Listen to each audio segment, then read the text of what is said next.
How to view your transaction history in Barclays app.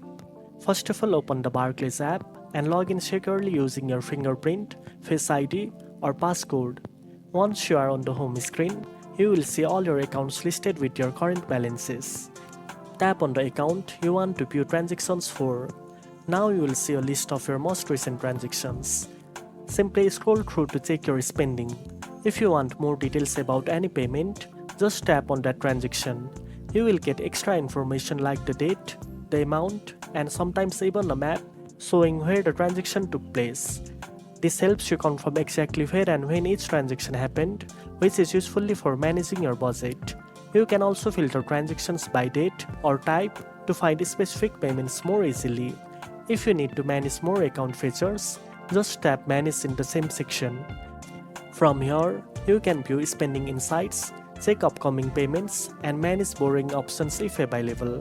Now you know how to view your transaction history in Barclays app.